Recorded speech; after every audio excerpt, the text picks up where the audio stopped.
اعوذ باللہ من الشیطان الرجیم، بسم اللہ الرحمن الرحیم، رب اشرح لی صدری ویسر لی امری واحلل عقدۃ من لسانی یفقہوا قولی۔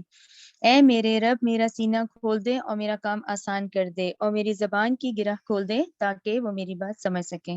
اللہم ارنا الحق حقا وارزقنا اتباعہ وارنا باطلا باطلا وارزقنا اجتنابہ۔ اے اللہ، ہمیں حق کو حق کر دکھا اور اس پر چلنے کی توفیق عطا فرما، اور باطل کو باطل کر دکھا اور اسے بچنے کی توفیق عطا فرما، آمین۔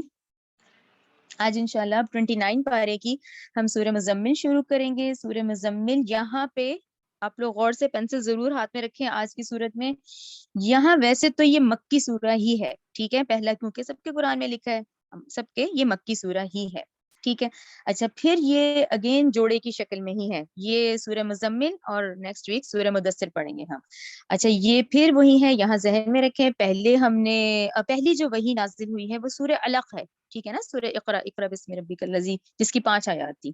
پھر سورہ قلم، وہ آپ لوگ پڑھ رہے ہیں، ٹھیک ہے، دوسرے نمبر پہ۔ تو اس پہ آج آپ لوگ لکھ لیں کہ یہ تیسرے نمبر کی وحی آئی ہے، جس میں کہ پھر کیونکہ ہم ڈاکٹر سار کے ہی سارے نقاط لے کے چل رہے ہیں، ان کا کہنا ہے کہ سورہ مزمل کی آیت نمبر 1 سے 9، رائٹ، آیت نمبر 1 سے جو 9 آئیں گی، یہ 9 آیات جو ہیں یہ تیسری وحی کہلائی جاتی ہے، اس کو کہا جاتا ہے کہ یہ تیسری وحی ہے، ٹھیک ہے۔ اچھا، اب وہی والی بات آپ دیکھیں، سورہ علق کی آیات آپ لوگ سے واقف ہیں، سورہ نون کی ہم نے کچھ آیات جو پڑھی ہیں، اچھا سورہ مزمل کی آیات پڑھی ہیں، اس میں دیکھیں ایک ڈفرنٹ سا پیغام ہے، ابھی دعوت تبلیغ کی بات نہیں ہو رہی ہے، ابھی اسی طرح کا پیغام ہے، تو یہ بھی تیسرے نمبر کی وحی ہے، یعنی کہنے کا مطلب دیکھیں بالکل گریجولی لے کے چلیے، ہر چیز جو ہے وہ گریجولی ہوئی ہے، ایک دم نہیں کہا گیا کہ تبلیغ شروع کر دو، یہ کرو۔ اور آپ لوگوں کو یاد ہے نا کہ شروع کے جو 3 سال ہے وہ سائلنٹ پریچنگ تھی، سٹارٹنگ کے جو 3 سال ہے اس میں تو یہی حکم تھا کہ بس گھر والوں کو، دوست احباب کو، تو لوگ بھی وہی ہیں، حضرت ابوبکر، حضرت عثمان، حضرت خدیجہ الکبریٰ، یہی لوگ ہیں جو ایمان لائے تھے، 3 سال ٹریننگ دی گئی تھی آپ صلی اللہ علیہ وسلم کو۔ تو یہ جو ہے یہ تیسرے نمبر کی ہے، مکی سورہ ہے، لیکن اس کو غور سے ہی رکھیں ذہنوں میں کہ یہ مکی ہے، جو اس کا کچھ بیشتر حصہ ہے وہ میں لکھواؤں گی پھر آگے جا کے، اور تیسرے نمبر کی ہے، اور پہلی سے 9 آیات اس کی کہی جاتی ہیں کہ وہ ہے تیسری وحی میں 9 آیات نازل ہوئی ہے، ٹھیک ہے نا۔ چلیں اس کو سورت کو شروع کرتے ہیں، چلیں۔ اعوذ باللہ من الشیطان الرجیم، بسم اللہ الرحمن الرحیم، شروع اللہ کے نام سے جو بہت مہربان اور نہایت رحم کرنے والا ہے۔ یا ایھا المزمل، اے کپڑے میں لپیٹنے والے۔ اچھا، اب یہ اے کمبل میں لپیٹنے والے یا کپڑے میں لپیٹنے والے کا یہ بتایا گیا ہے کہ دیکھیں نا، پچھلے جو 40 سال ہیں اس میں کیا چلا تھا، اس میں جو آپ صلی اللہ علیہ وسلم کی بتایا جاتی ہے سیرت میں، وہ غور و فکر کرنا تھا کہ حالات تھے، دور جاہلیت تھا، اتنے گناہ ہو رہے تھے، اور دیکھیں ان کی بھی فطرت کہہ رہی تھی کہ یہ صحیح نہیں ہے، لیکن رستہ نہیں دکھ رہا تھا، یہی سچویشن تھی نا۔ دیکھیں، نہ عبادات تھی، کچھ بھی نہیں تھا، اس طرح کا کوئی چکر نہیں تھا، دین ابراہیمی کی بگڑی ہوئی شکل تھی، تو اس میں غور و فکر کیا جاتا تھا، جو آپ غار ہرا بھی جاتے تھے تو غور و فکر ہو رہا ہوتا تھا، عبادات تو ابھی پتہ ہی نہیں تھی نا کہ اس طرح سے کیسے کرنی ہے، ٹھیک ہے نا، یہ تو باقاعدہ پوری ٹریننگ قرآن کی طرف سے آئی پھر، تو یہی بات ہے کہ اس وقت آپ کی سچویشن ایسی ہی تھی جیسے آپ اوڑے لیٹے ہوئے تھے، ٹھیک ہے نا، کہ اسی طرح جیسے ایک روٹین میں لیٹتا ہے اسی طرح، تو اس میں پھر یہ کہا گیا کہ اے کپڑے میں لپٹنے والے، کیوں؟ کیونکہ یہ اس وقت آپ چادر ہی اوڑے لیٹے ہوئے تھے جب یہ آیات نازل ہوئی کہ اب کیا ہے کہ اب یہ جو غور و فکر تھا اس کی عملی شکل لانی ہے، رائٹ، یعنی وہ جو ابھی تو وقت تھا کہ آپ لیٹے ہوئے ہیں دنوں جیسے بھی شب و روز تھے اس میں لیٹے ہیں، یا اپنے جیسے گھریلو معاملات ہیں، جو اس طرح کی ایک مصروفیت ہے جو 40 سال میں ہے، اب کیا ہے، اب اس کی عملی شکل ہے کہ اب یا ایھا المزمل، کہ اے کپڑے میں لپیٹنے والے، یعنی اب آپ جو اوڑے ہوئے ہیں اب اس کی عملی شکل لانی، اب مشقت کا وقت شروع ہونا ہے۔ اچھا، اب پھر دیکھیں بالکل سٹارٹنگ کا ٹائم ہے، تیسری ہی ہے، تو پھر کیا حکم دیا جا رہا ہے؟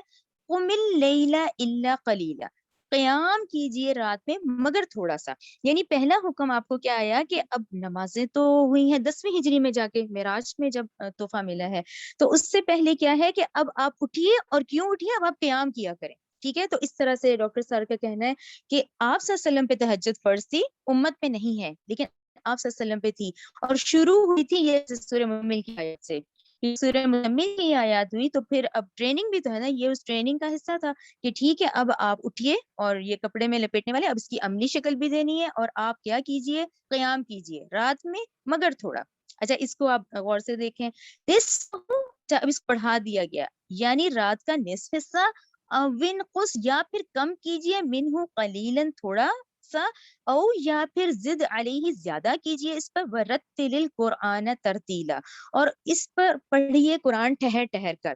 اچھا اب یہاں جو ہے نا یہ فرض تھا، یعنی کہ جب تیسری وحی آئی، جو اتنی آیات ہم نے پڑھی ہیں، اس وقت یہ حکم فرض کے درجے پہ تھا، بلکہ فرض ہی تھا، درجے نہیں فرض ہی تھا. نبی کریم صلی اللہ علیہ وسلم پہ فرض تھا کہ رات کے حصے کو آپ بڑھا دیجئے، ایک ہوتا ہے تہائی رات، ایک ہوتا ہے دو تہائی، یعنی اتنا حصہ زیادہ تر رات کا آپ قیام کیجئے، آپ کھڑے رہیے. اچھا اس پہ پھر مفسرین نے ایک اور بات بھی کہی، انہوں نے کہ کہنے کو یہ تیسری وحی ہے لیکن اتنا قرآن جتنا نازل ہونا شروع ہو گیا تھا کہ آپ فاتحہ کے بعد اتنی تلاوت کر سکتے تھے تہجد اور قیام میں، یعنی اس وقت جتنی آیات یہ نازل ہو چکی تھیں تو اس میں یہ تھا کہ اتنا قیام تھا کہ کرنا تھا، کہ اس میں یہ آیات اتنی نازل ہو چکی تھیں. مگر تھوڑا سا یہ جیسے یہ ہے نا تیسری اور چوتھی، کہ اب اس کو زیادہ کریے، اور اس کے بعد پھر یہ بات سمجھ آ گئی کہ یہاں پر آپ لکھیں یہ فرض ہے، یعنی اس آیت میں ابھی اس وقت یہ فرض تھا، اور جو آپ صلی اللہ علیہ وسلم کرتے تھے تو وہ اس کی اتباع صحابہ کیا کرتے تھے، تو وہ بھی پڑھا کرتے تھے. آپ صلی اللہ علیہ وسلم جتنی پڑھتے تھے پھر وہ بھی پڑھتے تھے. جس طرح یہ آپ صلی اللہ علیہ وسلم رات کا بیشتر حصہ یا دو تہائی یا ایک تہائی لگاتے تھے تو انہوں نے بھی پڑھنا شروع کر دی تھی، ٹھیک ہے نا، جب یہ حکم آیا ہے. تو بیسکلی ہم اس کو کہیں گے یہ تہجد کی نماز کا حکم ہے اس آیات میں، ٹھیک ہے، یعنی کہ تیسری وحی پہ یہ حکم آ گیا کہ اب یہ جو رات ہے، رات کا بھی یہ جو قیام ہے نا جس کو ہم قیام اللیل کہتے ہیں، رات کا قیام، یہ اس صورت کا بیسکلی ہے کہ یہاں تہجد کا حکم آ گیا تھا کہ آدھی رات ایک تہائی کا حصہ آپ نے کرنا ہے، اور اس کو آپ لوگ ذہن میں رکھیں، ٹھیک ہے نا. اچھا پھر یہ ہے کہ اس کو تھوڑا بڑھا دیں جیسا کہ ہم نے آیت نمبر 4 میں پڑھا ہے، اور اس کے بعد پھر یہ ہے ہاں ورتل القرآن ترتیلا، تو یہ بیسکلی سب سے زیادہ ہے کہ اس کو ٹھہر ٹھہر کر قرآن پڑھتے جائیے، ٹھیک ہے، یعنی قرآن مجید کی تلاوت کا ہمیں بھی اتنا ہی حصہ آنا چاہیے، کیونکہ جو تہجد کی خوبصورتی ہے وہ اس پر ہی ہے کہ اس میں قرآن پڑھا جائے، ٹھیک ہے نا. تو پھر کیا ہے قرآن ترتیلا، اس کو ٹھہر ٹھہر کر اس کی تلاوت کیے جائے، گویا کہ یہ یعنی جو قیام اللیل ہے یہ اس کا لازمی جز میں سے آتا ہے کہ جب ہم قیام کریں تو وہ ایک جو ذہن میں نہیں ہوتا کہ چلو آخری کی صورتیں یاد ہیں، چلو اتنا حصہ یاد ہے، تو ہم کوشش کریں کہ اپنی قرآن کی یہ جو صورتیں ہیں ان کو بڑھائیں آہستہ آہستہ، کم از کم 30واں پارہ تو سب آپ لوگ رکھ لیں ذہنوں میں کہ ہم نے جتنا جلدی ہے نا 30واں پارہ یاد کرنا ہے، ٹھیک ہے نا. آخر ہر چیز میں بڑھنا دے، کیسے دیکھیں اب تو ہم 29 پارے میں، اللہ تعالیٰ کہتے ہیں کہ جیسے تم دنیا میں نہیں چاہتے کہ اب مجھے ملا اس سے اچھا ملے، اس سے احسن ملے، اسی طرح اس میں بھی کرنا ہے کہ اس سے اور احسن ہو. جیسے سب سے پہلا امپورٹنٹ ہم لوگ کے لیے تجوید ہے، میرے لیے حفظ سے بھی زیادہ نا جو ہم پاکستانی اکثر میں سے قرآن پڑھ رہے ہیں نا، وہ سب سے زیادہ امپورٹنٹ ہے کہ آپ پہلے اپنے قرآن سب صحیح کریں، اپنے ہم بے شک واقعی تھوڑا پڑھیں لیکن اس کی تجوید صحیح کریں، پھر اپنے ذہن میں بنائیں کہ بھئی اب ہم نے اگلا اسٹیپ کرنا ہے کہ اب ہم نے حفظ بھی کرنا ہے. 30واں پارہ ایٹ لیسٹ آپ سے کسی کوئی مار نہیں، اللہ نے سب کو اچھے ذہن اچھی صحت دی ہوئی ہے، کوئی مسئلہ نہیں ہے، ارادہ کر لیں اور 30واں پارہ سب یاد کریں، ٹھیک ہے نا، اور اپنے تلفظ ضرور درست کریں، ٹھیک ہے. تو یہ بیسکلی تہجد ہے سارا نا، اور اس پہ آپ لوگ لکھ لیں سورہ بنی اسرائیل، سورہ بنی اسرائیل 79 لکھیں یہاں پہ چوتھی آیت میں، کیونکہ اس میں ہے ہی یہی وَمِنَ اللَّيْلِ فَتَہَجَّدْ بِهِ، یعنی تہجد بھی قرآن کے ساتھ ہی ہے، یعنی تہجد اٹیچ ہے اس کے ساتھ. اور باقی آپ نبی کریم صلی اللہ علیہ وسلم کا معمول اپنے ذہن میں رکھیں، وہی 8 اور 3 کا جو وہ 8 رکعت پڑھا کرتے تھے وہ رات کا قیام ہی تھا، ٹھیک ہے نا، وہ آپ لوگ ہے نا سب کے ذہن میں. وہ تو بعد میں پھر یہ تراویح فارم کے دور میں آ گئی، ٹھیک ہے، ورنہ آپ صلی اللہ علیہ وسلم کا جو قیام ہے وہ وہی ہے، وہ جو 8 رکعت اور پھر 3 وتر جو وہ پڑھا کرتے تھے، ٹھیک ہے. چلیں 5ویں آیت پہ آ جائیں. یقیناً ہم قریب ڈالیں گے علیکہ آپ صلی اللہ علیہ وسلم پر قولاً ثقیلا، ایک بات بہت ہی بھاری، ٹھیک ہے نا. ابھی مدثر نہیں نازل ہوئی، ابھی یہ یعنی مزمل میں ہی ہے، لیکن یہاں بتا دیا گیا کہ ان قریب ہی ہے کہ اب ہم آپ پہ ایک بھاری ذمہ داری ڈالنے والے ہیں. بھاری ذمہ داری آپ لوگ خود لکھ لیں کہ تبلیغ کا کام اور دین کو قائم کرنے کا تھا. آپ سمجھ رہے ہیں اس وقت کتنی بڑی یہ ذمہ داری تھی کہ اتنے گناہ تھے. یعنی دور جاہلیت میں وہ کہتے ہیں کون سا گناہ نہیں تھا, اور اس پورے نظام کو بدلنا تھا. یعنی آپ خود دیکھیں اس میں کتنی بڑی یہ, یعنی آپ صلی اللہ علیہ وسلم خود انسانیت کی معراج پر ہیں, تو یہ ذمہ داری بھی کتنی بڑی تھی آپ صلی اللہ علیہ وسلم کی, کہ اس وقت یہ بھاری ذمہ داری تھی جو ہم عنقریب ہی اب آپ پر ڈالنے والے ہیں. ٹھیک ہے نا, کہ اس وقت وہ پورا نظام چینج کیا گیا ہے. آگے دیکھیں آیت نمبر 6, ان بلا شبہ ناشیاتا اٹھنا, لیلی رات کا, یہ اشد زیادہ سخت ہے. ٹھیک ہے نا, رات کے وقت اپنی نیند سے قربان کر کے اٹھنا یہ زیادہ سخت ہے. وطن اور نفس کے کچلنے میں, وہ اقوام اور زیادہ درست رکھنے والے بات کو. اب یہاں ہائی لائٹڈ ایک ہی سب سے بڑا لفظ ہے نفس, کہ سب سے بڑا جہاد جو سارا دن ہمارا چلتا ہے وہ نفس کا ہے, اور سب سے افضل بھی ہے یہ والا جہاد, یہ نفس کا ہے. کہ ایک تو یہ کہ اٹھنا ہے سخت, اور پھر ایک آپ دیکھیں تو رات کو سکون اور خاموشی بھی بڑی ہوتی ہے, شور و غل نہیں ہوتا, لیکن اس میں اٹھنا بھی ہے کہ یہ بھی ایک اللہ تعالیٰ نے کہا یہ ہے ذرا سخت معاملہ, کہ بھی اٹھنا رات میں اس چیز کا کہ یہ سخت معاملہ ہے. لیکن یہ نفس کو کچلنے کے لیے بہت اچھا ہے, کہ یہ جو نفس ہے اس کو کنٹرول کرنا, اور یہ سب سے بڑا جہاد ہی نفس کا جہاد ہے. تو اس کے لیے یہی ہے کہ زیادہ درست رکھتا ہے نفس کو اور اس بات کو. ٹھیک ہے, آیت نمبر 7 دیکھیں, ان لکا بلا شبہ آپ کے فن نہاری دن میں سبحان طویلا, آپ کی تو بہت مصروفیت ہو گئی ہے. ٹھیک ہے نا, وہ جو وحی کا آغاز جو ہوا ہے تو خاندان والوں کو تو شروع ہو گیا تھا, تو اس میں تو آپ کی بہت مصروفیت ہے, دن میں لوگوں سے بھی ملنا ہے. اچھا, پھر خاندان والے ہی تھے جنہوں نے سب سے پہلے آپ کے بارے میں کہا تھا کہ کوئی آسیب تو نہیں آ گیا, کہیں جادو تو نہیں ہو گیا, وہ اپنے ہی تو تھے, وہ اسی وقت ان لوگوں نے جو کہا ہے. تو یہ تو دن کے معاملات تھے جس میں یہ باتیں بھی سننی ہوتی تھیں, جس میں مصروفیت بھی بہت زیادہ تھی, جس میں یہ ذمہ داری بھی آ گئی تھی, اور یہ بات بھی پہنچائی جا رہی تھی. تو اس لیے کہا گیا ہے کہ آپ کے لیے دن میں مصروفیت بہت ہے, اور یہ ہم لوگوں کے لیے بھی, امت کے لیے, کہ دیکھیں دن تو واقعی بہت مصروف گزرتا ہے. ٹھیک ہے نا, آیت نمبر 8 دیکھیں, وذکر, اچھا اس کو غور سے دیکھیں آیت نمبر 8 کو, وذکر اسما, اور یاد کیجئے اس کو, وذکر اسما, نام کو, ربی کا, اپنے رب کا, وتبتل, اور سب سے کٹ کے متوجہ ہو جائیے, الیہ, اسی کی طرف, تبتیلا, یکسو ہو کر. اچھا, اس کو اس لیے سمجھنا ضروری ہے کہ دیکھیں اس کا ڈاکٹر صاحب نے بھی بڑا ایکسپلین کیا ہے, اور یہ باقی تفسیر میں بھی اس کا ہے. اب دیکھیں ویسے آیت پڑھیں تو اس کا یہ مطلب ہے کہ بس اللہ کو یاد کریں اور سب سے کٹ جائیں. حالانکہ سادہ ترجمہ تو ایسے ہی لگتا ہے کہ بھئی سب آپ بس اللہ کو یاد کریں اور باقی سب سے کٹ جائیں. دیکھیں اس کا یہ ہرگز مطلب نہیں, اس کے مطلب کو ذہن میں دیکھیں. اس کا مطلب سب سے زیادہ یہی ہے کہ دیکھیں آج اللہ تعالیٰ نے ماں باپ کی محبت ڈالی ہوئی ہے, ماں باپ کے اولاد کی ڈالی ہوئی ہے, تبھی چل رہی ہے نا دنیا. اچھا, میاں بیوی کی ڈالی ہوئی ہے تو اولاد ہو رہی ہے نا, وہ بھی اللہ کے احکامات میں سے ہیں, وہ بھی نہیں ہم چھوڑ سکتے. یعنی یہ پورا ہمارے ارد گرد جو اس وقت تعلقات کا ہجوم ہے, اور یہ جو رشتوں کا ہجوم ہے, یہ لے کر چلنا ہے, یہ بھی لازم ہے. حقوق ہیں ان سب کے, حقوق تک ان سب کے حقوق ادا کرنے ہیں, چاہے وہ شوہر ہے, چاہے وہ ہمسائے ہیں, چاہے وہ یہ گھر والے, چاہے یہ بچے, چاہے دوست احباب, سب حقوق سب کے ادا کرنے اس میں, حقوق کے معاملے میں. لیکن ان رشتہ داروں کو, ان چیزوں کو یہی نہیں سمجھ لینا کہ یہی سب کچھ ہے, ان کے جسٹ حقوق ادا کرنے ہیں. لیکن بیسکلی کیا لائف ٹارگٹ ہے کہ بیسکلی اللہ تعالیٰ کو, کہ بیسکلی ہمیں اللہ تعالیٰ کا بن کے رہنا ہے. ہمیں بیسکلی نمبر 1 کیا ہے کہ اللہ تعالیٰ کی فرما برداری میں زندگی گزارنی ہے. اب اس کو ذرا دنیاوی لیول پہ لے آئے تو آپ کو بہت سارے حالات ملتے ہیں. کوئی لوگ کسی کی محبت میں نکل جاتے ہیں, کوئی کسی کی محبت میں گناہوں میں نکل جاتا ہے, وہ سارا غلط ہے بالکل. یعنی اس آیت کے لحاظ سے وہ تعلقات, وہ تمام معاملات نبھانے ہیں, ان سب حقوق ادا کرنے ہیں. لیکن یہ کیا ہے, اس میں جو کٹ جانے کا پھر یہی ہے کہ ان کے اندر اتنا نہ انوالو ہو جاؤ کہ اللہ کو ہی بھول جاؤ. ٹھیک ہے, یعنی سب سے جو بیسکلی ہے وہ ہے یکسو. یہ کیا ہے, تبدیلا, یکسو ہو کر اللہ کے ہو جاؤ. ٹھیک ہے نا, تو اس کا پھر ذہنوں میں رکھیں. دیکھیں اس کا ہرگز اس آیت کا مطلب رہبانیت نہیں ہے, ترک رہبانیت ہے, ہمارے اسلام میں اجازت نہیں ہے. آپ لوگ یاد رکھا کریں سورہ حدید 27, اللہ تعالیٰ کا رہبانیت تمہاری ایجاد کرتا ہے, بلکہ ان تمام معاملات اور حقوق کا تو ہم سے پوچھا جائے گا کہ حقوق ادا کیے کہ نہیں کیے تم نے. ٹھیک ہے نا, تو یہ معاملات, رشتہ داری, یہ پورے معاملات لے کے چلنے ہیں. لیکن بیسکلی جو ٹارگیٹ ہے, جو محبت ہے ہمارے دل میں, وہ اللہ سبحانہ و تعالیٰ کی ہے, جو ہمارے معبود ہیں. ٹھیک ہے. اور اس کے بعد جو ہے اتباع وہ نبی کریم صلی اللہ علیہ وسلم کی کرنی ہے. یہ بالکل اس کو اپنے ذہنوں میں بٹھا لیں آپ لوگ کہ دیکھیں ہماری جو آخرت کی کامیابی ہے وہ اسی بیس پر ہے کہ آپ صلی اللہ علیہ وسلم کی کتنی پیروی کی گئی ہے. رائٹ, اس کو نمبر 1 ذہن میں رکھا کریں, اس کے مطابق اپنی زندگی گزاریں کہ بھی آپ صلی اللہ علیہ وسلم یہ کیا کرتے تھے, مجھے یہ کرنا ہے. یعنی اتنی کوشش کریں کہ ہم کس حد تک اتباع کر لیں.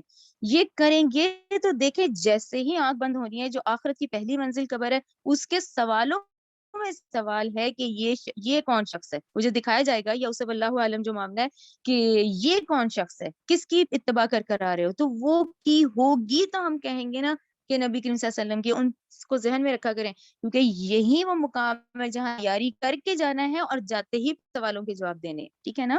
اللہ تعالیٰ ہمیں اس میں آسانی فرمائے انشاءاللہ. تو اس بات کو ذہن میں رکھیں, یہ کٹنے کا ہرگز یہ مطلب نہیں ہے, رہبانیت نہیں ہے. اس کا مطلب تمام معاملات میں آپ اپنے اوپر حاوی نہ کر لیں بلکہ ان کے حقوق ادا کریں اور اللہ تعالیٰ کی فرما برداری کریں اور اتباع نبی کریم صلی اللہ علیہ وسلم کی کریں. اور اس کے لیے ضروری آپ لوگ سب سیرت پڑھیں, آپ لوگوں کو یاد ہو جانی چاہیے اب, ٹھیک ہے نا. آیت نمبر 9 دیکھیں, رب المشرقی والمغربی, وہ رب ہے مشرق کا اور مغرب کا. لا الہ الا ہوا, ٹھیک ہے. جب اللہ تعالیٰ نے کہا یکسو ہو کے رہو تو اللہ تعالیٰ نے کہا ٹھیک ہے وہ رب ہے جو مشرق کا بھی ہے اور مغرب کا بھی ہے, اور لا الہ الا ہوا, اس کے سوا کوئی معبود نہیں ہے. یہ بات ذہن میں آ گئی نا آپ لوگوں کو. جیسے ہمارے دور کا شرک وہ نہیں ہے, ہم تو مورتی پوجا نہیں کرتے, ہمارے دور کے شرک یہی ہے, محبتیں جو اللہ نے ڈالی ہیں اور یہ جو ارد گرد کا مال ہے, مال سے بڑا فتنہ ہے اس امت کا. تمام امتوں کا ہم نے پڑھا نا, کسی نے شرک کیا, کسی نے وہ ناپ تول میں کمی کی. ہماری امت کا نبی کریم صلی اللہ علیہ وسلم کی حدیث ہے سب سے بڑا فتنہ مال ہے, ٹھیک ہے نا.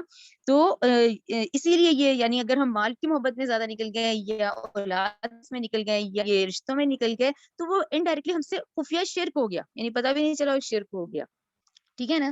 لا الہ الا ہوا, نہیں ہے کوئی معبود سوائے اس کے.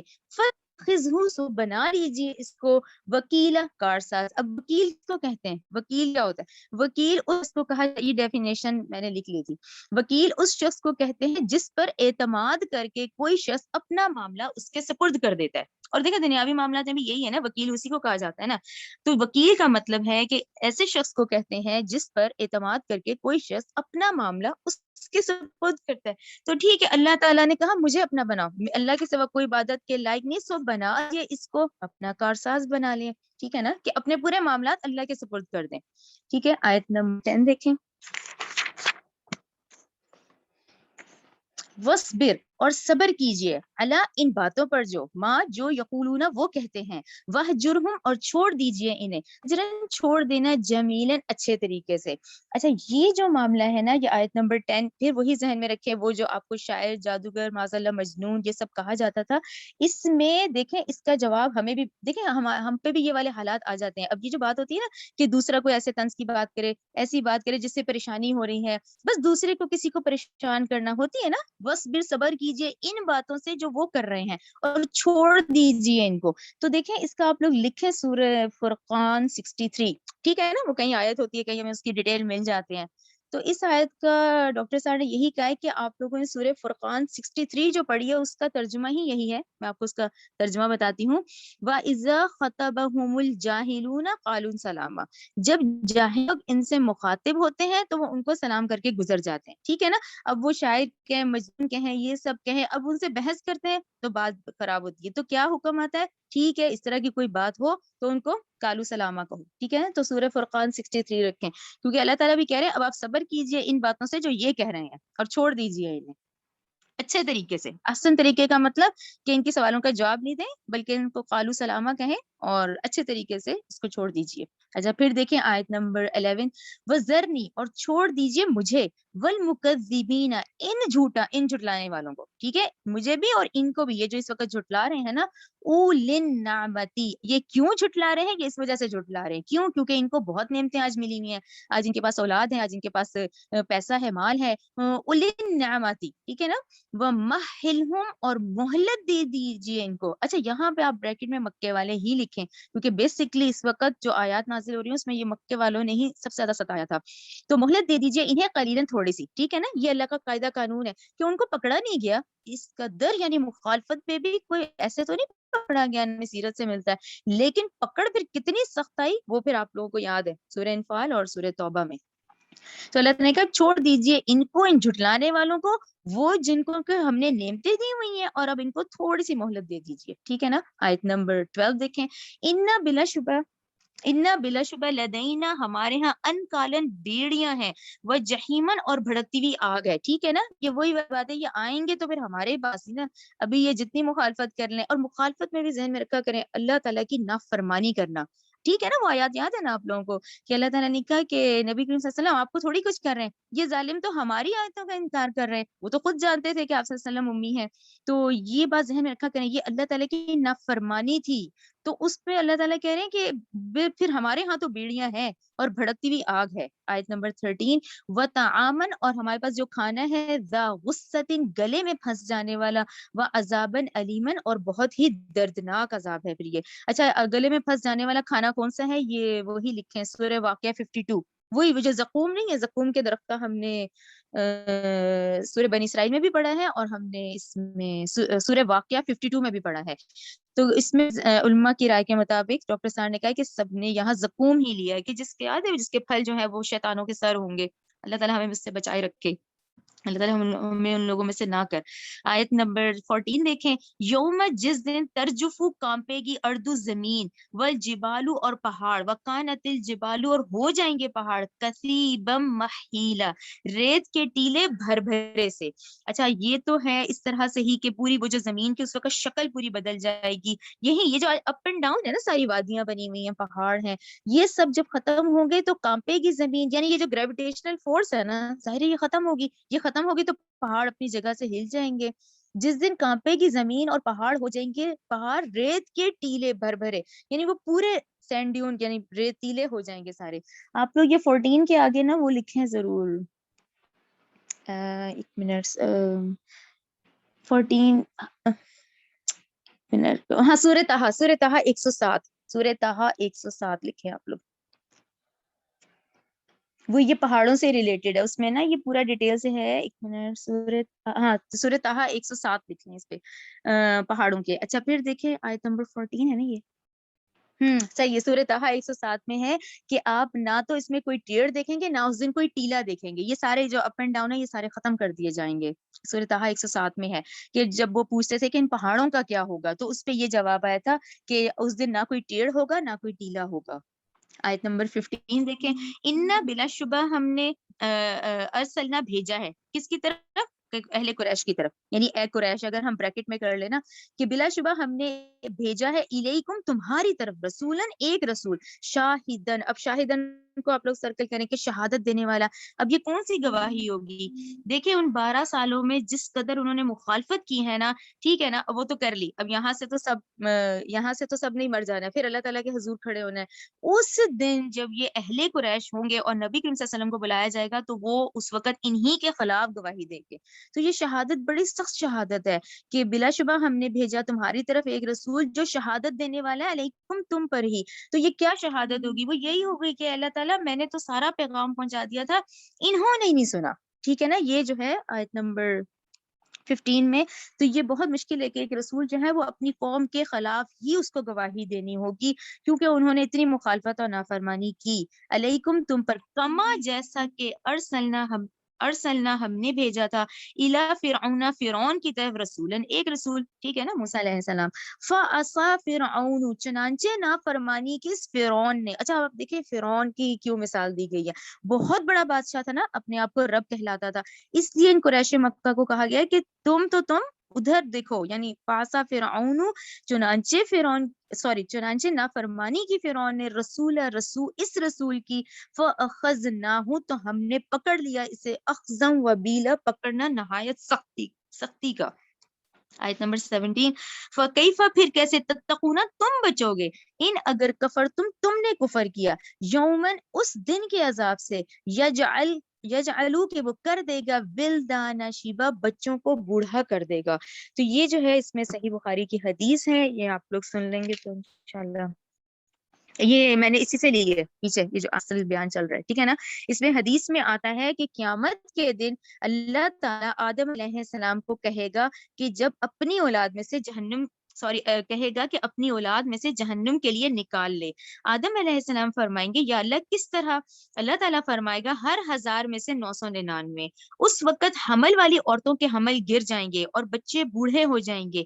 یہ بات صحابہ کرام رضی اللہ تعالیٰ عنہما کو بہت شاک گزری. ان کے چہرے فک ہو گئے اور نبی کریم صلی اللہ علیہ وسلم نے فرمایا کہ قوم یاجوج و ماجوج میں سے 999 ہوں گے اور تم میں سے ایک ہوگا. اللہ کی رحمت سے مجھے امید ہے کہ تمام جنتیوں میں سے آدھا تم لوگ، آدھا تو ہم لوگ ہی ہوں گے انشاءاللہ. ٹھیک ہے، یہ صحیح بخاری کی حدیث ہے. اس پہ یہ قیامت کی ہولناکیوں میں ہے نا، کہ جیسے اس طرح سے کہ اس دن اس عذاب سے کہ جس میں وہ کر دے گی بچوں کو بوڑھا. آیت نمبر 18 دیکھیں. السماء، اب دیکھیں پھر آسمان کی بات، یعنی باری باری پہاڑوں کی بات، زمین کی بات، اس طرح سے اب کیا ہے آسمان کی بات. السماء، آسمان، منفطر، پھٹ جائے گا بھی بوجہ اس کے، کانا اور ہے وعدہ مفعولا، اس کا وعدہ پورا کیا ہوا. ٹھیک ہے نا، یہ دیکھیں بار بار اس طرح سے کہا جا رہا ہے. یہ ایسے ہی ہے کہ جیسے دیکھیں آپ کو آگے کے حالات بتائے جا رہے ہیں. ٹھیک ہے نا، پھر بھی اگر عقل نہیں پکڑتے، جبکہ یہ دیکھیں آیات کلیئر ہیں، خاص کر کے اب یہ جو آخری کے پارے ہیں کہ یہ تو وعدہ پورا ہو کے رہنا ہے. یعنی آج جو ہم کم کام کر رہے ہیں یہی ہمیں اس کا بدلہ ملنا ہے. ٹھیک ہے نا. آیت نمبر 19. ان بلا شبہ ہی، یہ قرآن تو تذکرۃ نصیحت ہے. فمن، لہذا جو شاء چاہے، اتخذ پکڑ لے، الی ربہ اپنے رب کی طرف، سبیلا رستہ. ٹھیک ہے، یہاں پہ ہوتی ہیں، یہاں پر آیت نمبر 19، آیت نمبر 19 پہ رک جائیں. ٹھیک ہے نا، یہ آیت نمبر 19 تک تو ہمیں یعنی جس طرح ہم تسلسل سے ہم نے پڑھا ہے. اب یہ جو ہے آیت نمبر 20، اس کو آپ لوگ ذرا غور سے سنیں. یہاں پر ڈاکٹر اسرار کے مطابق کیونکہ آیت جب سورت جب شروع ہوئی ہے تو اس میں تو تہجد کی فرضیت کا حکم ہے. یعنی وہ صحابہ بھی پڑھ رہے ہیں، آپ صلی اللہ علیہ وسلم بھی پڑھ رہے ہیں، اور زیادہ حصہ پڑھ رہے ہیں اور لازمی پڑھنی ہے. اچھا، یہاں پر پھر ڈاکٹر صاحب کی رائے کے مطابق ہے کہ یہاں ذرا سا اس آیت پہ جہاں میں نشان لگواؤں گی وہاں آپ لگائیں کہ ایک حصہ آیت کا 10 سال بعد نازل ہوا ہے. یعنی اتنی آیت کا آدھا حصہ اس میں نازل ہوا ہے، ساتھ ہی اس کے بعد جو آدھا حصہ ہے وہ ہوا ہے 10 نبوی یعنی معراج کے بعد نازل ہوا ہے. ٹھیک ہے، یہ بات آپ لوگ ذہن میں رکھیں. اس میں زیادہ تر علماء کی رائے ہے، اور اگر کہیں آپ کو اختلاف ملتا ہے تو وہ ملے گا، میں آپ کو بتاتی ہوں وہ کہاں ملے گا.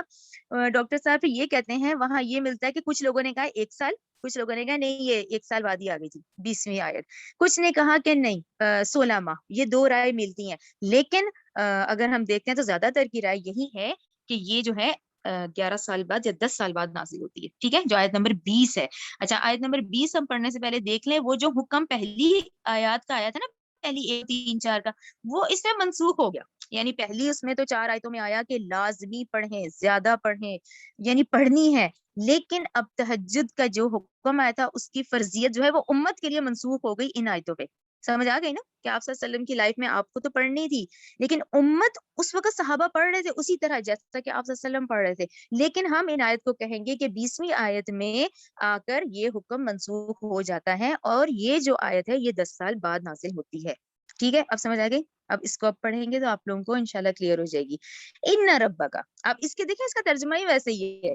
ان ربک، یقیناً آپ کا رب، یعلم، جانتا ہے، انکا، کہ بے شک آپ، تقوم، قیام کرتے ہیں، ادنا، قریب، من ثلثی اللیل، وہ 2/3 رات کے، 2/3. ٹھیک ہے نا، ونصفہ، اور کبھی نصف رات بھی، وثلثہ، اور کبھی 1/3 رات بھی، وطائفۃ، اور ایک گروہ بھی، من الذین، ان لوگوں میں سے، ماں کا جو آپ کے ساتھ ہے. یعنی صحابہ کرام جو ہیں وہ بھی ہیں، وہ بھی اسی طرح ہی کرتے تھے جو آپ صلی اللہ علیہ وسلم کی اتباع کرتے تھے. واللہ، اور اللہ ہی، یقدر، پورا اندازہ کرتا ہے، لیل و نہار. اور ان ڈاکٹر سارے کا اس اندازے پہ ہمیں نہیں اب یہ کہ اندازہ کس چیز کا ہے، کہ اللہ تعالیٰ اس چیز کو کیسے وہ کیلکولیشن ہے اس میں نہیں جانا، کہ اللہ ہی ہے جو پورا اندازہ کرتا ہے اس رات کا اور اس دن کا. ٹھیک ہے، لیل کا اور نہار کا. لیکن آپ کو پتا ہے نا مڈ نائٹ کس کو کہتے ہیں؟ بالکل جو آدھی رات کا وقت ہو جاتا ہے. تو یہ پورا اندازہ کرتا ہے رات کا اور دن کا.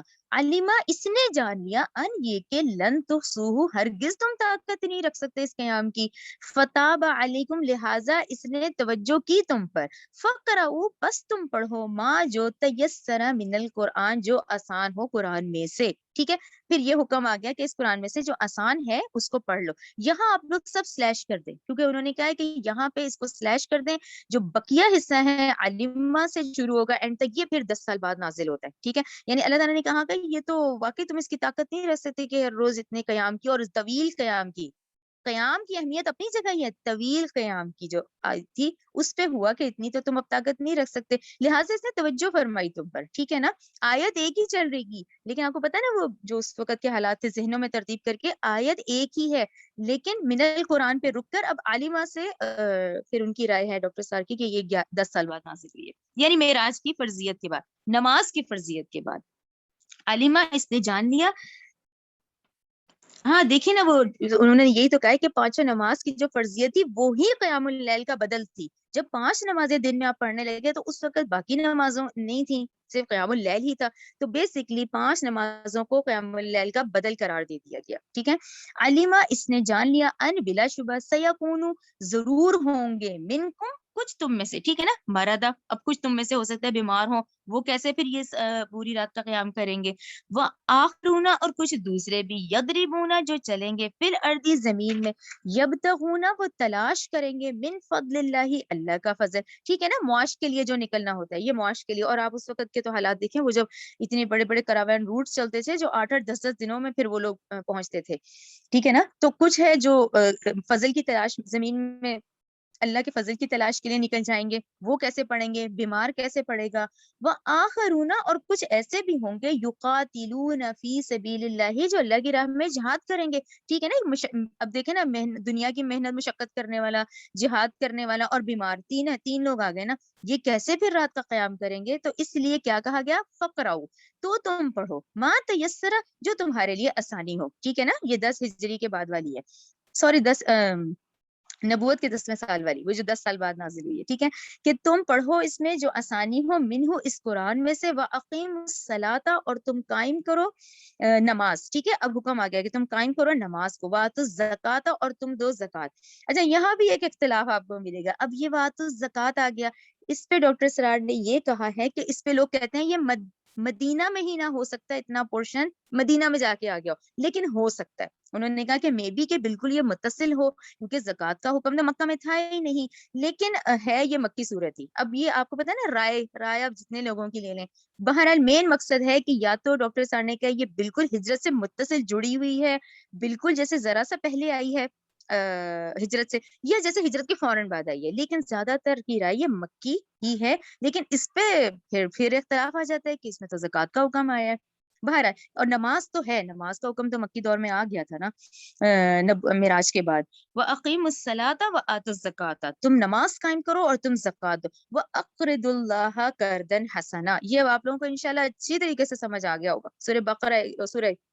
سورہ توبہ 111 کہ یہ صلاحیتیں جو اللہ تعالیٰ نے ہمیں دی ہوئی ہیں نا، ان کو اللہ کے لیے لگانا، ٹھیک ہے نا. وہ جو ہم مال لگاتے ہیں وہ صدقہ خیرات ساری چیزیں ہوتی ہیں، وہ صلاحیتیں وہ ذہنی جسمانی جو اللہ نے ہمیں دی ہیں ان کو اللہ کے لیے لگا دینا، تو وہ قرض ہے، قرض حسنہ ہے. وما تقدموا اور جو کچھ تم آگے بھیجو لانفسکم اپنے نفسوں کے لیے، من خیرین کوئی بھلائی، تجدوہ تو تم اس کو پاؤ گے، عند اللہ اللہ کے ہاں، ہوا خیر بہت بہتر، وعظم اجرا اور بہت اجر پاؤ گے. کیسے؟ وہ پھر یاد کر لیں سورہ بقرہ 261 آئی تھی نا، سورہ بقرہ 261 جس میں کہ اللہ تعالیٰ نے کہا کہ میں تمہیں، سورہ بقرہ 261 جس میں اللہ تعالیٰ نے کہا کہ تم ایک نیکی کرو گے میں تمہیں 700 گنا دوں گا اور اس سے بھی زیادہ دوں گا، ٹھیک ہے نا. تو تم پاؤ گے اللہ کے ہاں بہت بہتر، بہت زیادہ اجر. وَاسْتَغْفِرُ اللَّهَ تو تم بخشش مانگو اللہ سے، ان اللہ بلا شبہ اللہ غفور الرحیم بہت زیادہ بخشے والا اور بہت رحم کرنے والا ہے. ربنا تقبل منا انک انت السمیع العلیم وتب علینا انک انت التواب الرحیم. سبحانک اللہم وبحمدک اشہد ان لا الہ الا انت استغفرک واتوب الیک.